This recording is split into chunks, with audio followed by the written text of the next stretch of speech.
નમસ્કાર વિદ્યાર્થી મિત્રો, આજે આપણે આ વિડિયોમાં ધોરણ 10 વિષય સંસ્કૃત વિષયાંક ગદ્ય નંબર 2 યદ ભવિષ્યો વિનશ્યતિ અર્થાત યદ ભવિષ્યનો વિનાશ થશે અથવા તો યદ ભવિષ્ય વિનાશ પામે છે આ ગદ્યનો અભ્યાસ કરીશું।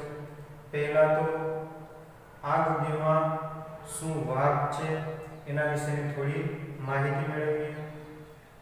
સંસ્કૃતમાં પંચતંત્ર અને હિતોપદેશ આ પ્રાણી કથાના પ્રસિદ્ધ ગ્રંથો છે। તેમાં પ્રાણીઓને પાત્રો તરીકે લઈને મનુષ્યોને જીવનમાં ઉપયોગી એવો બોધ ઉપદેશ ખૂબ સરળ અને સહજ રીતે આપવામાં આવ્યો છે કે બાળકથી માંડીને વૃદ્ધ સુધીના સૌ કોઈને આ વાર્તા સાંભળવી ગમે છે અને રસની અનુભૂતિ થતી હોવાથી વાર્તામાં ગૂંથવામાં આવેલો બોધ વાર્તાના ઉદ્દેશનો સહેજ પણ ભાર લાગતો નથી। આ પાઠ પંચતંત્ર અને હિતોપદેશ એમ બંને ગ્રંથોના આધારે તૈયાર કરવામાં આવ્યો છે। પંચતંત્રના રચયિતા વિષ્ણુ શર્મા છે। તેમણે મિત્રભેદ, મિત્ર સંપ્રાપ્તિ, કાકોલકીય, લબ્ધપ્રણાસ અને अपरीक्षित कारक એમ 5 વિભાગોમાં પંચતંત્રની રચના કરેલી છે। તેમાં પ્રથમ વિભાગ મિત્રભેદમાં આ વાર્તા આવેલી છે। હિતોપદેશના રચયિતા નારાયણ પંડિત છે। તેમણે મિત્રલાભ, સુહદભેદ, વિગ્રહ અને સંધિ એમ કુલ 4 વિભાગોમાં હિતોપદેશની રચના કરેલી છે। તેમાં ચોથા સંધિ નામના વિભાગમાં આ વાર્તા આવેલી છે। અહીંયા અનાગત વિધાતા, પ્રત્યુત્પન્નમતિ અને યદ ભવિષ્ય આ નામના 3 નર મત્સ્યોની વાર્તા કરવામાં આવેલી છે કે માછીમારોથી બચવા માટે થઈ અને અનાગત વિધાતા નામનો જે મત્સ્ય છે એ પૂર્વ તૈયારી કરી અને તે સરોવરમાંથી બહાર જઈ અન્ય સરોવરમાં જઈ અને પોતાની જાતનું રક્ષણ કરે છે। પ્રત્યુત્પન્નમતિ નામનો જે મત્સ્ય છે તે જ્યારે મુશ્કેલી આવશે ત્યારે ત્વરિત નિર્ણય લઈ અને પોતાની શીઘ્ર બુદ્ધિથી માર્ગ કાઢી અને પોતાની જાતનું રક્ષણ કરે છે। પરંતુ યદ ભવિષ્ય નામનો જે ત્રીજો મત્સ્ય છે કે જે ભાવિમાં થનાર છે તે થશે આવું વિચારી નિરુદ્યમી રહી અને પોતાની જાતનો વિનાશ નોંધે છે।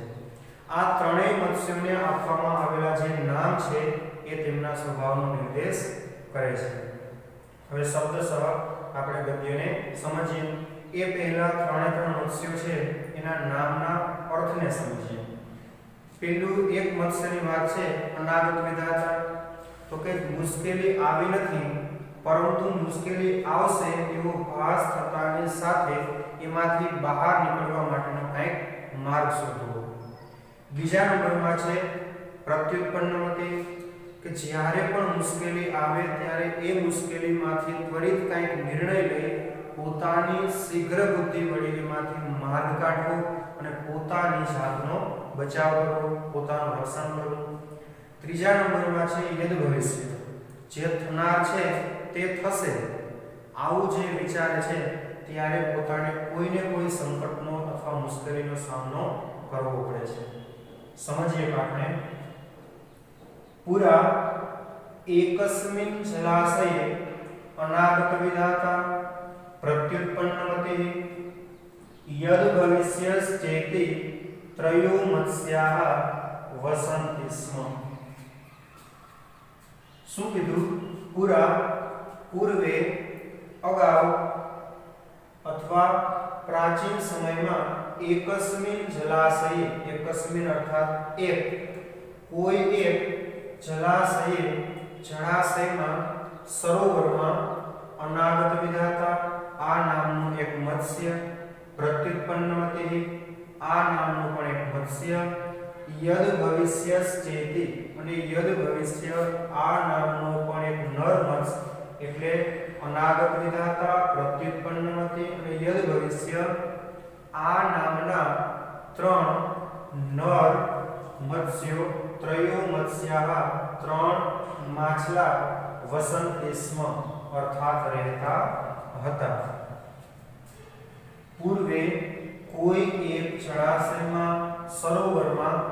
અનાગત વિધાતા, પ્રત્યુત્પન્નમતિ અને યદ ભવિષ્ય નામના 3 નર મત્સ્યો રહેતા હતા.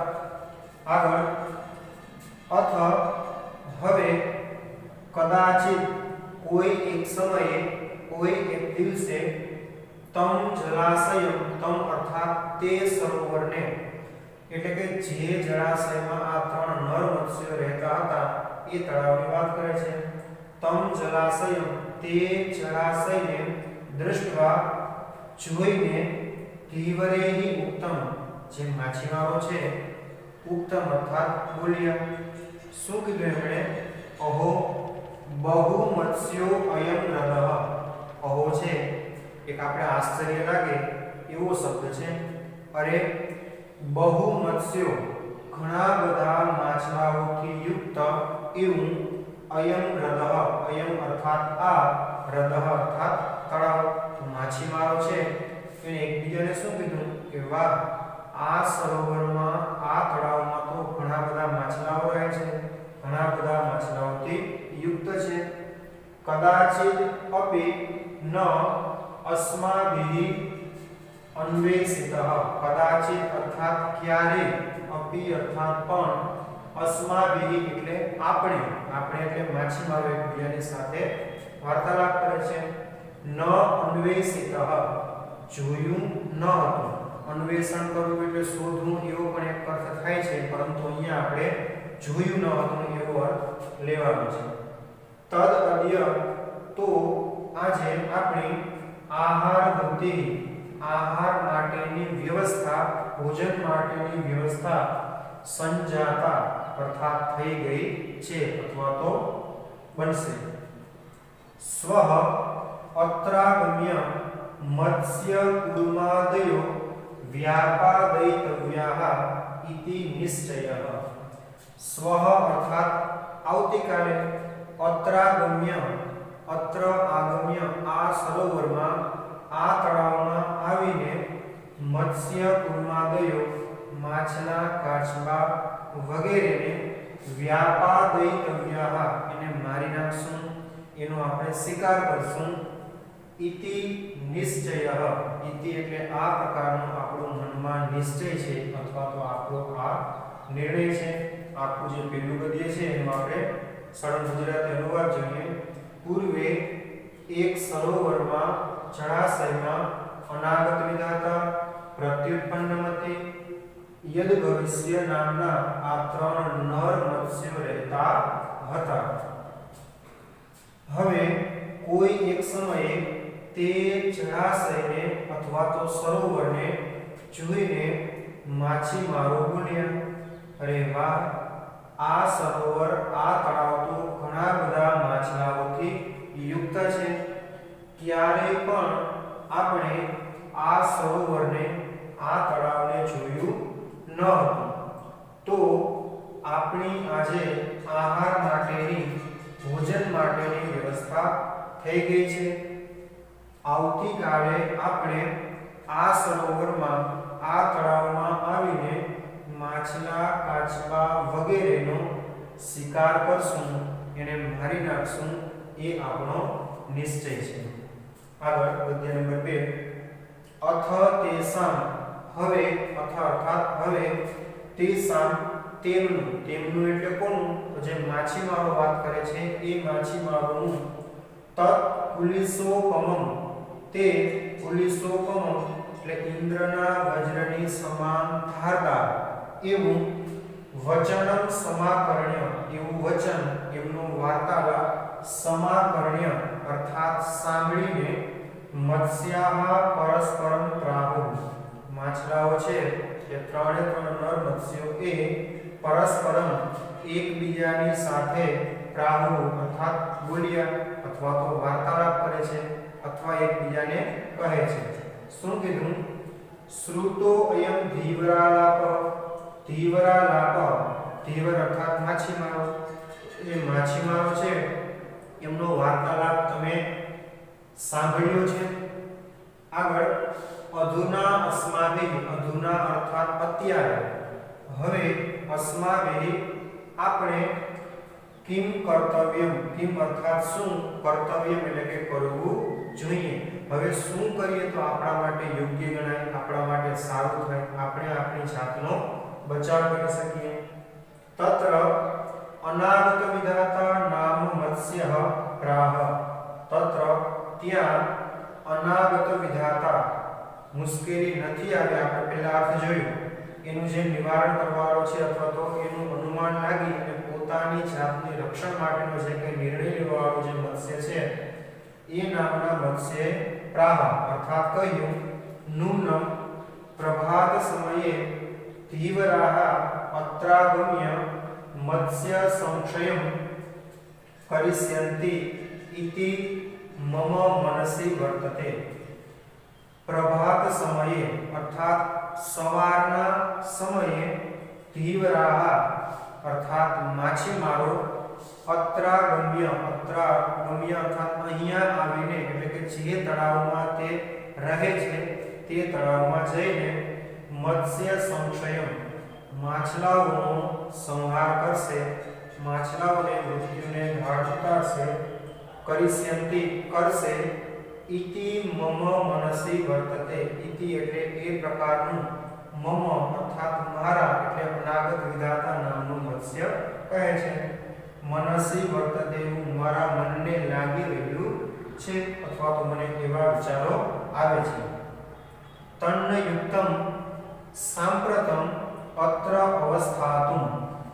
તન્ન તો તેથી જ, યુક્તમ અર્થાત યોગ્ય જણાવવું, સાંપ્રતમ હવે અત્યારે, અત્ર અહીંયા, અવસ્થાતુમ રહેવાને માટે, એટલા માટે અત્યારે અહીંયા રહેવું મને યોગ્ય લાગતું નથી. અસ્માભિ તેથી જ તો આપણે બધાએ, અનાગત વિધાતા છે એ પેલા બે બીજા જે અન્ય માછલાઓ છે એને પણ કહે છે કે આપણે રાત્રો એવ એટલે કે રાત્રિ એવ અર્થાત છ રાત્રિના જ સમયે કિંચિત કોઈ સમીપમ સરહ ગંતવ્યમ. સમીપમ એટલે અહીંયા જે નજીકમાં બીજું કોઈ તળાવ હોય, સરોવર હોય, એ સરોવરમાં તળાવમાં સરહ અર્થાત તળાવ, ગંતવ્યમ એટલે કે જતું રહેવું જોઈએ. અહમ તાવત, અહમ અર્થાત હું, અનાગત વિધાતા છે એ પેલા બંને મત્સ્યોને કહે છે હું તો જલાશયાંતરમ અન્ય જળાશયમાં ગચ્છામિ એટલે કે જાઉં છું. આવું કોણે કીધું? તો કે અનાગત વિધાતા નામના મત્સ્યએ કીધું કે આવતીકાલના દિવસે જરૂર ચોક્કસથી માછીમારો અહીંયા આવશે અને આપણો સંહાર કરશે. તેથી જ તો હું અત્યારે કોઈ નજીકના બીજા તળાવમાં, સરોવરમાં જાઉં છું. એ ગદ્યનો અનુવાદ જોઈએ.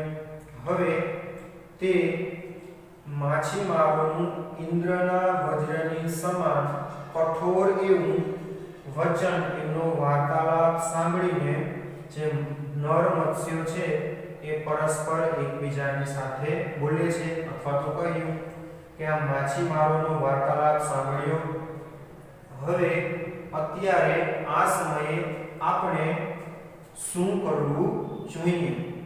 ત્યાં અનાગત વિધાતા નામનો મત્સ્ય બોલ્યો કે ખરેખર સાચે જ મને તો એવું લાગે છે કે સવારના સમયે માછીમારો અહીંયા આ તળાવમાં આવીને માછલાઓનો સંહાર કરશે એવું મને લાગી રહ્યું છે.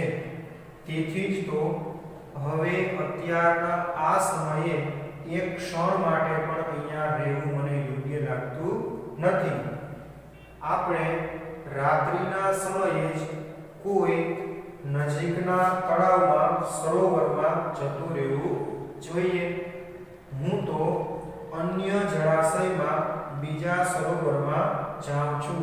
આ પ્રમાણે અનાગત વિધાતાએ કહ્યું. આગળ અપરહ પ્રત્યુત્પન્નમતિ પ્રાહ. અપરહ એટલે બીજો. ત્યાર પછી બીજા નંબરમાં પ્રત્યુત્પન્નમતિ છે. પ્રાહ એટલે બોલ્યું. એ શું કહે છે? કેમ કે બધા પોતાના મત આપે છે કે ભાઈ શું કરીએ તો આપણા માટે યોગ્ય છે. ભવિષ્ય અર્થે, ભવિષ્યના અર્થ માટે પ્રમાણ અભાવ પ્રમાણ છે એનો અભાવ છે એવી કોઈ ચોક્કસ સાબિતી છે તો નહીં કે માછીમારોએ આજ વાત કરી અને આવતીકાલે આપણને આવી અને આપણો સંહાર કરશે જ, કદાચ આવું ન પણ બને. અભાવ છે. પુત્ર મયા ગંતવ્યમ, પુત્ર એટલે ક્યાં, મયા એટલે મારે, મારે એટલે કોને, તો કે પ્રત્યુત્પન્નમથી, ગંતવ્યમ એટલે કે જવું જોઈએ. તદુત્પન્ને યથા કાર્યમ, તદુત્પન્ને એટલે કે જેવું યથા કાર્ય અર્થાત જેવું કાર્ય ઉત્પન્ન થાય, જેવું કાર્ય ઉત્પન્ન થાય તદ અનુષ્ઠેયમ, તે પ્રકારે મારે કરવું જોઈએ. તથા ચોક્તમ, અને વળી પાછું ચોક્તમ અર્થાત કહેવાયું છે શું, ઉત્પન્નમ આપદમ યસ્તુ સમાધત્તે સબુદ્ધિમાન. ઉત્પન્નમ આપદમ, જ્યારે આપત્તિ મુશ્કેલી ઉત્પન્ન થાય, આપણી ઉપર મુશ્કેલી આવે છે, યહતુ ત્યારે જે માણસ સમાધત્તે સમાધાન કરે છે, નિવારણ લાવે છે, નિવેડો કરે છે, સ તેને બુદ્ધિમાન બુદ્ધિશાળી કહેવાયો છે. એક પદ્ય છે એનું જોઈએ. બીજો, પ્રત્યુત્પન્નમતી નામનો મત્સ્ય બોલ્યો કે ભવિષ્યને અર્થને માટે પ્રમાણનો અભાવ હોવાથી મારે ક્યાં જવું જોઈએ. એટલા માટે જેવું કાર્ય ઉત્પન્ન થાય, જેવી પરિસ્થિતિ સર્જાશે તે પ્રમાણે હું કાર્ય કરીશ. અને વળી પાછું તેથી જ તો કહેવાયું છે, ઉત્પન્ન થયેલી આપત્તિનું જે સમાધાન કરે છે, નિવારણ લાવે છે, નિવેડો કરે છે, તે બુદ્ધિમાન છે અથવા તો તે બુદ્ધિશાળી છે. હવે ત્યાર પછી ત્રીજા નંબરમાં જે યદ ભવિષ્ય નામનો નરમત્સ્ય છે એ શું કહે છે, તતો યદ ભવિષ્યેન ઉત્તમ. તતો ત્યાર પછી ત્રીજો યદ ભવિષ્ય નામનું જે મત્સ્ય છે તે ઉત્તમ કહ્યું. શું કીધું એને, તીવ્રાણ વચન માત્રેણ પિતૃપેતા મહિકસ્ય. તીવ્રાણ અર્થાત માછીમારોના વચન માત્રેણ, વચન માત્રથી, બોલવા માત્રથી, કહેવા માત્રથી, માત્ર એમનો વાર્તાલાપ સાંભળીને પિતૃપેતા મહિકસ્ય, આપણા દાદા અથવા તો બાપ દાદાના સમયનું એવું જલાશય, જે જળાશય છે, સરોવર છે, તેનો ત્યાગ કરવો, એ છોડીને જવું, ન યુજ્યતે, એ મને યોગ્ય લાગતું નથી. અવ્યદ ભવિષ્ય કહ્યું. યદિ આયુ ક્ષયોસ્તિ, યદિ જો આયુ એટલે કે આયુષ્ય છે, ક્ષયોસ્તિ એનો ક્ષય થયો હશે, પૂર્ણ થવાનું હશે, તદા તો અન્યત્ર ગતાના અપી, અન્યત્ર અન્ય સરોવરમાં અથવા અન્ય કોઈ પણ સ્થળે ગતાના અપી ગયેલાનું પણ મૃત્યુ ભવિષ્યતિ એવ, એનું મૃત્યુ થવાનું જ છે, એનો વિનાશ થવાનો જ છે. ઉક્તમ ચ, અને વળી પાછું કહેવાયું છે. વૈયદ ભવિષ્ય છે એ હજી પોતાનું મત શું આપે છે એ આપણે આગળના વિડીયોમાં જોશું. ધન્યવાદ.